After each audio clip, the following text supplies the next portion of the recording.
అందరికీ నమస్కారం. ఈ రోజు మన ఆశ్రమంకి అయితే కనేకల్ నుండి వచ్చినారు అక్క వాళ్ళు అయితే మా అభిమానులు అనమాట. ఎంతో గొప్ప మనసుతో ఇక్కడ అన్నదానం చేయాలనుకున్నారు. అవకాశం అయితే లేకపోయినది. ఈ రోజు అయితే వేరే వాళ్ళు ఉన్నారు కాబట్టి ఆ అవకాశం లేకపోయినా నేను ఒక్కసారి ఆశ్రమంకి రావాలమ్మా ఈ రోజు అని వచ్చింది.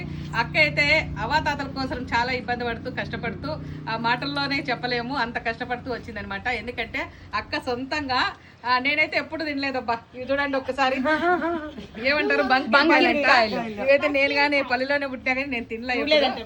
ఈ రోజు అయితే తిన్నా బాగానే ఉన్నాయి. అంటే బాడీకి కానీ చాలా శాంతం అంటే ఇవి తింటే. అందుకని అక్క వాళ్ళు ఇవన్నీ తీసుకొచ్చినారు. చూడండి ఒకసారి ఇన్ని కాయలు మామిడికాయలు చూడండి.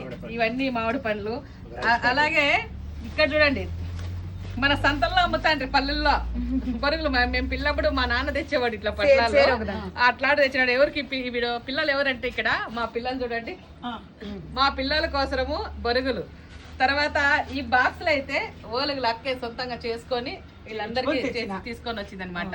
ఎంతో పెద్ద మనసుతో మాకు తెచ్చినందుకు మా అవ్వతాతల తరఫున నేను రోజు మంజులమ్మ చాలా బాగుంటుంది. యూట్యూబ్ చూస్తాను. మంజులమ్మ కొడుకు చాలా బాగా చేస్తారు ఆశ్రమానికి. మనం ఇంట్లో 2-3 పెద్దవాళ్ళు ఉంటేనే చేయలేము. వీళ్ళకి చాలా థ్యాంక్స్ చెప్పాలా. చాలా ఓపిక ఉండాలి వీళ్ళకి చేయాలంటే.